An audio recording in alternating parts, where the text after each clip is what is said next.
Rare, and so if they both go extinct, then nothing will be there to stop from overpopulating. Awesome. Well said, Jonah. And I love that you used the word overpopulate. And the animals that your leopard eats, we're referring to as prey, right? So I think it was Layla. You gave us the word predator, right? Predator. And Jonah gave us the word prey. Does anyone know what predator means? What does it mean if something is a predator? I'm going to look for maybe a new hand. Is you, Oceana? Like something that hunts prey, not necessarily the top of the food chain, but something that hunts and not like. I'm thinking what you mean is like something that doesn't get eaten. Something that, well, it could get eaten, but technically it's harder. Yeah. Because that animal hunts for food instead of just finding food. Exactly. Thank you for adding on to what Oceana said, Jonah. Something that hunts. Simply put, very well said, Oceana. So then what about prey? Then what does our prey mean? What does it mean for something to be prey? Prey is like it's a predator's food. Something that gets meal, like they hunt it. Yeah, it's kind of like the opposite of predator. It's what gets eaten.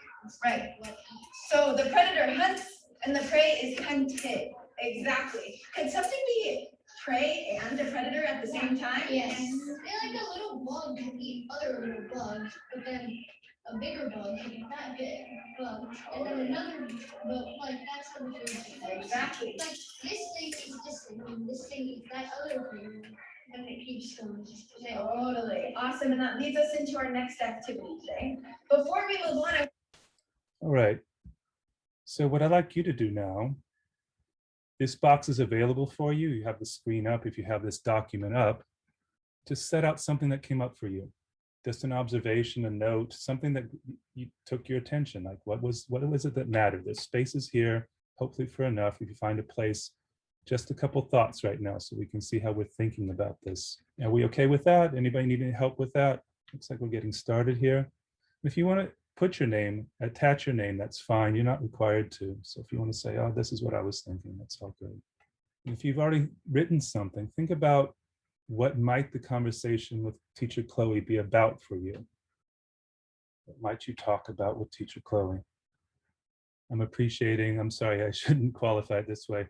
I'm seeing both and this comes from something that came up from Neva's as well as presentation, the idea that there are many good things that Chloe did, but there's some things that Chloe might need to pay attention to as well. So how do we do both of those things? A lot about Jonah monopolizing attention. Jonah seemed to monopolize the conversation. It doesn't seem as though Jonah had to raise his hand. Teacher was always encouraging, students encouraged to answer because of her positivity. Oceana and Hatboy both raised hands, but Jonah was rewarded for speaking out. Jonah took up a lot of the conversation, interrupted other students. Teacher gave credit and acknowledgement to Jonah, a few acknowledgement to Oceana and Hat student. Teacher made a point of indicating things were well said or stated well. More about Jonah. Teacher owns lesson and knowledge, confirmer of information. Who gets the attention, who doesn't? Jonah is focus of this clip. Also positive reinforcement. So we've got a lot of tension going on here because there were a lot of things in Chloe's teaching that were positive, but there's also something that's pretty outstanding too that we're all kind of asking about. So I'm going to move to this piece now, and I'm going to pose this as a problem. I often do this in my own supervision because I guess I come from math education. So a lot of it is like, what's the problem here and how can we work this out? Let's think this through together. So that's what I propose for us today. So we're working through some kind of problem. We've had an instance of teaching. We're also thinking about how to move student teachers to considerations of anti-racist and equity pedagogy. So how do these come together? So let's take a look at this. I appreciated Nevis in her presentation I just attended talking about the TPEs. We're all bound by the TPEs. I found them complicated, really worthwhile, and then also kind of limiting as well. So let me share a thought for you. So here are some TPEs from the different domains, from the first 4 domains mostly, that might be considered in this clip. And these are things that I might bring up with the student teacher, or we might focus on, or it would have come up in the pre-conference too, because in the pre-conference, we often talk about what the focus of the lesson should be. So if we think about this lesson, how the teacher promotes student engagement, I might, it could be, a lot of you had positive marks about it. She was engaging the students. She had different people talking. It seemed like there was high interest. We could say all those things are possible. How students are involved in higher order and critical thinking. Well, she did ask a really great question at the end. Can something be predator and prey at the same time? So she's obviously working the higher order and critical thinking as well. She's monitoring student learning and adjusting instruction along the way. She kept asking certain kids, chose to the part early on in the video where she says, I'm looking for a different person. She's obviously considering who gets to speak. The next one, how the teacher encourages students to think together, work together. Well, that one we can wrestle with in this particular clip. And somebody also mentioned that in the table above about how the teacher seemed to be the locus. Everything had to work through her. So it wasn't about the kids working through the ideas. Next question is how the subject matter is taught in a way that is appropriate for teaching in that discipline. Gave you a little bit more context. After this, she actually had the students sit in a circle. She had a ball of yarn, and different people took on different roles within an ecosystem, and they were looking at predator-prey relationships. So she was looking at systems, which would be totally appropriate for teaching science.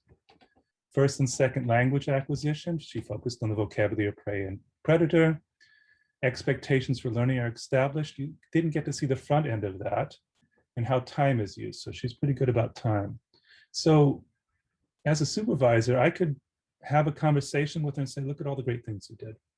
And how many of these things are check mark, yes, you did this, check mark, yes, you did this, check mark, yes, you did this. But as you all noticed, and as you put in the table, there was something there key that needed to have some deliberate attention. And just looking at the TPEs, maybe that's not good enough. So thinking about TPEs, I set out these questions. How do the TPEs give purposeful attention to anti-racist and equity pedagogies? How are the TPEs insufficient? I will say the TPEs implicitly push anti-racist equity pedagogies, but they don't shout it out. There's the use of all students. There's the idea of safe spaces for learning. There's some things in it that are built in, but they don't shout it out. They don't necessarily require us to push those things in the ways we might. So my question for us is, what set of questions, prompts from supervisors would do this work? Okay, so this is a place where I was working with my colleague, Celeste, over the last couple of months. We've been saying, okay, what does that look like? If our supervision wants to be pushing, having students more deeply consider anti-racist and equity pedagogies, what work do we need to do? So we've been thinking about, okay, what supervisor moves? Where do we get those from? What's the framework? So with Celeste, she and I have been working on something we call an equity framework synthesis. And there's a link for you right here. You're welcome to copy it, use it, take it, do whatever you want with it. If it's any way useful to your work, to your group, to your program, it's just a starting place. It was a place for us to say, well, let's put some groundwork here so we know what we're standing on if we want to think about more equity-focused supervisor practices. Now, this isn't everybody, but we thought this was a good set of people to consider. Gloria Ladson-Billings, obviously culturally responsive pedagogy. Lisa Delpit, Christine Slater came out of CSU Monterey Bay. Goldie Muhammad, many people are using her work these days as well. Work from Pedro Noguera at UCLA, the National Equity Project. And then I chose to involve Julia Aguirre and Carmen Mayfield Ingram and Danny Martin because I'm a mathematics educator and they have a particular framework in the discipline. So a different question for us all is, as much as we want to think about supervision for equity and non-racist pedagogies, in a general sense, what are the ones that are particular to any discipline? And in mathematics, there are very particular needs and considerations. So that's why I included those folks. So in that work with Celeste, we just set out, made table working out some of the main considerations. Delpit, Lancet, Billings, Sleater, Mohammed, Noguera, National Equity Project, Aguirre and colleagues.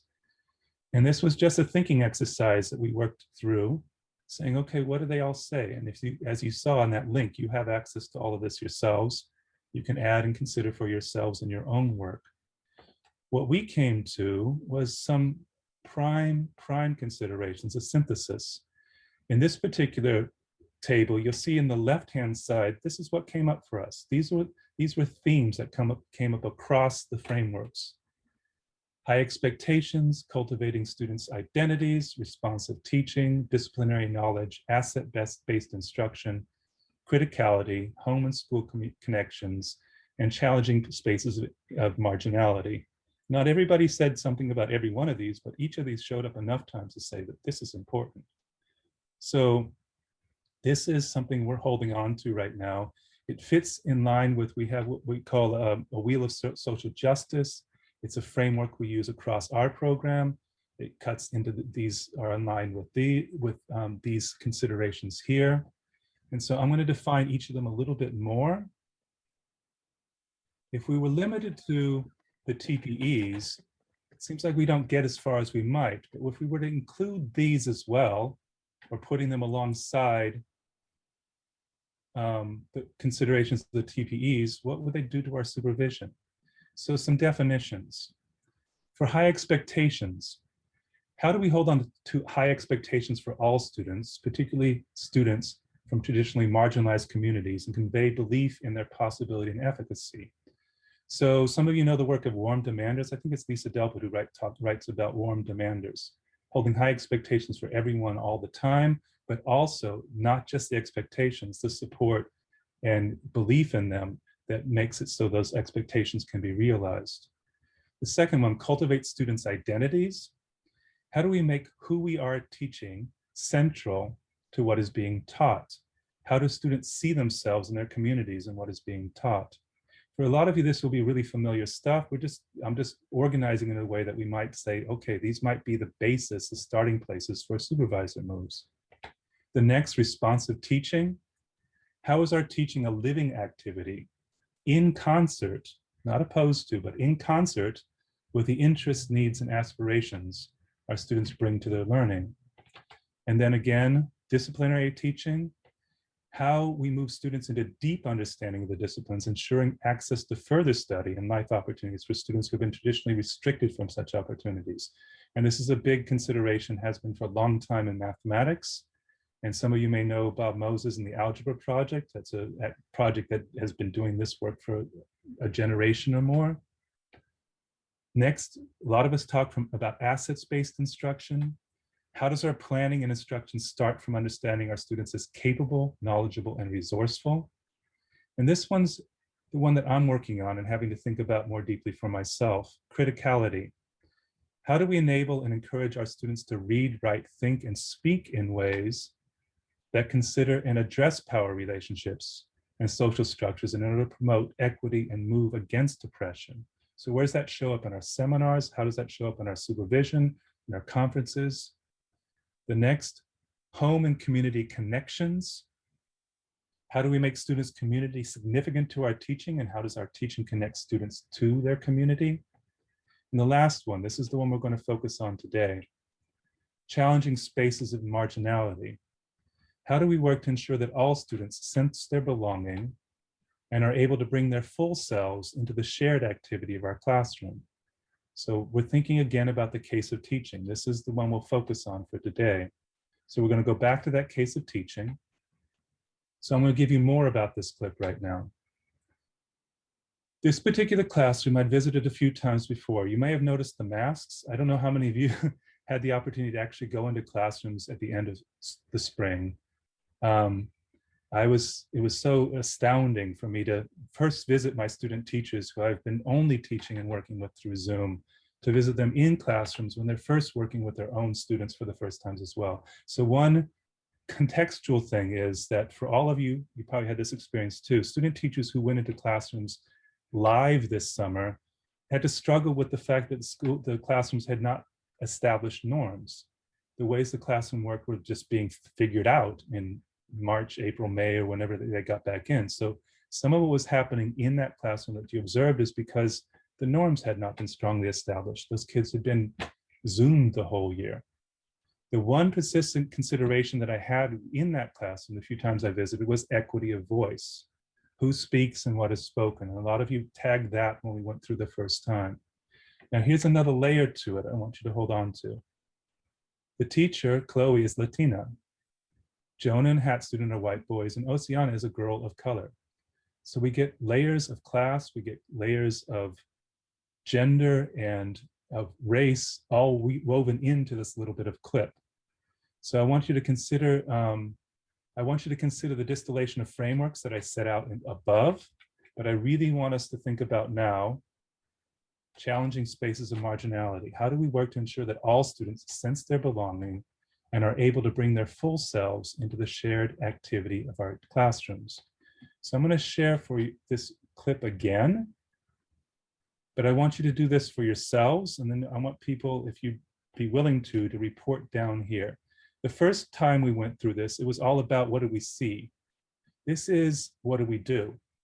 And we want to think about it as supervisors. What are the moves we might make to actually focus on this particular clip, this instance of teaching in terms of race and gender and voice, and making sure that everyone belongs? So I'll have you write for yourself. I'll put you in breakout rooms. And then if you want to, within the rooms, I'll have 8 rooms. How many folks we have? We have quite a few. In 8 rooms, if anybody wants to mark or write in one of those room spaces, we'll be able to discuss those things together. I hope the rooms won't be too large. So let's watch this one more time. Okay, just want to see thumbs up that we're good. We're ready to start with that. Okay, thank you all. Let's go back to the video. Okay, here we go again. Same piece. Some small or bigger buildings and stuff like that, they would all overpopulate, and there would be nothing else except for some other species like, well, I guess there's also Asian tigers there, but like, if they both go, they're both super rare, and so if they both go extinct, then nothing will be there to stop from overpopulating. Awesome. Well said, Jonah. And I love that you used the word overpopulate. And the animals that your leopard eats, we're referring to as prey, right? So I think it was Layla, you gave us the word predator, right? Predator. And Jonah gave us the word prey. Does anyone know what predator means? What does it mean if something is a predator? I'm going to look for maybe a Zoom here. Thank you, Oceana. Like something that hunts prey, not necessarily the top of the food chain, but something that hunts and not prey. Like, I'm thinking what you mean is like something that doesn't get eaten. Something that, well, it could get eaten, but technically it's harder because that animal hunts for food instead of just finding food. Exactly. Thank you for adding on to what Oceana said, Jonah. Something that hunts, simply put. Very well said, Oceana. And so then what about prey? Then what does our prey mean? What does it mean for something to be prey? Prey is like, it's a predator's food. Something that gets meal, like they hunt it. Yeah, it's kind of like the opposite of predator. It's what gets eaten. Right. What eats. So the predator hunts and the prey is hunted. Exactly. Could something be prey and a predator at the same time? Yes. They're like a little bug can eat other little bugs, but then a bigger bug can eat that big bug, and then another bug, like that's how the thing. Exactly. Like this thing eats this thing, and this thing eats that other thing, and it keeps going. Totally. Awesome. And that leads us into our next activity. Okay, so have these considerations, and breakout rooms discuss this segment from the perspectives offered above in the framework that I offered. What matters? What considerations for supervision? What do you share with Chloe? What questions or prompts might you offer? So in each of the rooms, choose one person in the room to write thoughts in the table below. I hope the rooms aren't over large. Jane, shall we make 8 rooms for folks? There's 47 participants, so I was thinking about 10, but we can do 8. Okay, let me add a couple rooms then, okay? Let's go ahead and do that. Let's do 10. Okay.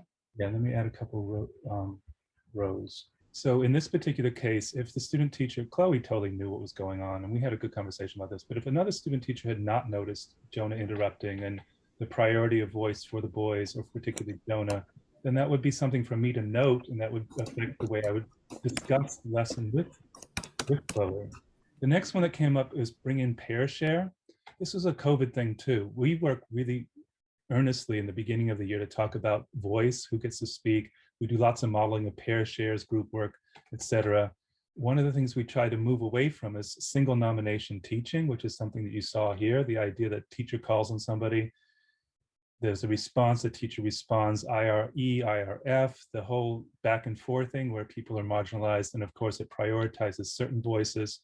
In group 2, we talked a little bit about how this particular kind of single nomination prioritizes people who are quick on their feet, who can think quickly and say stuff, and who can call out and say things. And for the thoughtful ones, the ones who might take a minute more and say something wonderful, they get marginalized. So that's one of the reasons why we can think about pair shares. The other one that came up, who did you hear from? Who did you hear from, not hear from? I'm going to share a little story right now. Like I said, I do a lot of math education, and I was observing a math lesson in an upper grade classroom. It was about, this is 2 years ago, and my student teacher was doing a wonderful lesson.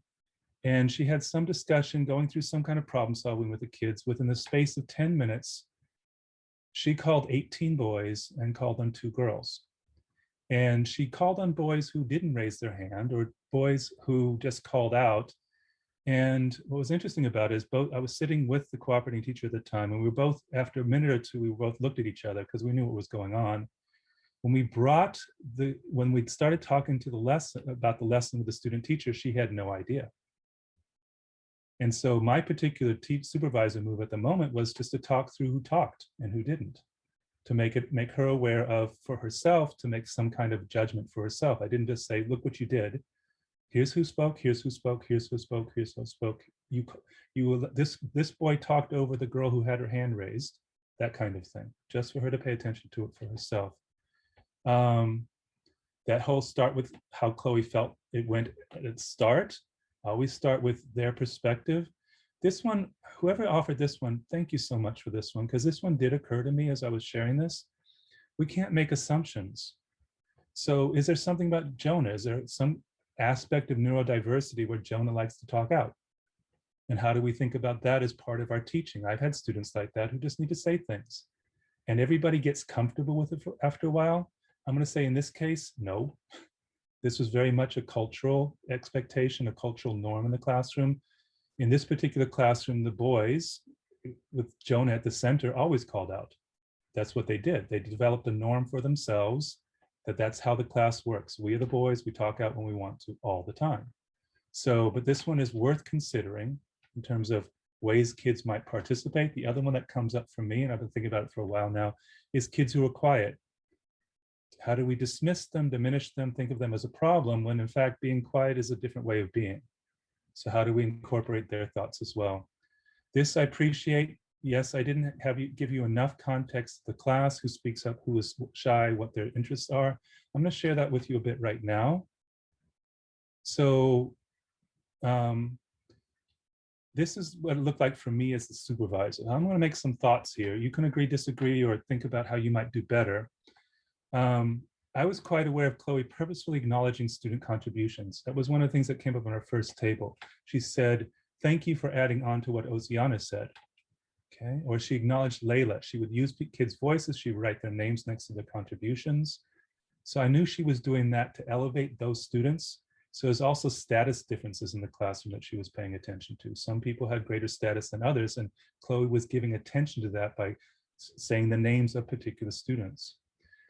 As a number of you said as well, my prompts in the lesson were purposefully open. I always start by simply listening, allowing Chloe to tell me the story of her teaching from her perspective, not insisting on what I think mattered. This allows me to hear what mattered to Chloe, but also what did not. So there's things I think maybe she should pay attention to. And I shared with you my story about the math observation. And my teacher move then was to show her who had talked. So in this lesson, the other thing that's difficult about sharing with you like this This was a moment in time out of a lesson, out of a series of lessons. So I know Chloe over a course of time. I have some sense of her teaching over time. So focusing just on this moment doesn't give us the opportunity to think about bigger things. So in this particular lesson, this was one of a series of lessons. Like I said, I'd seen this classroom a few times. Who you don't see in the back of the classroom is a peer student, Sam. So she's also teaching this grade level, and they both shared in teaching this class. I met with both of them and we had a conference together. It wasn't just about Chloe and me, but Sam was teaching the same group of kids, and we started talking about the voices, problems with who spoke and why, and how all of that was, needed to be given attention to. So what the move was, the supervisor move was, what do we do about this? We work on expectations.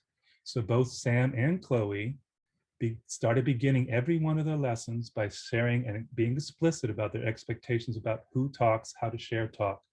It was intentional. So talk about that. So that was a purposeful supervisor move to address the inequity that was going on in the classroom. And then this is one that came up for a few of you as well.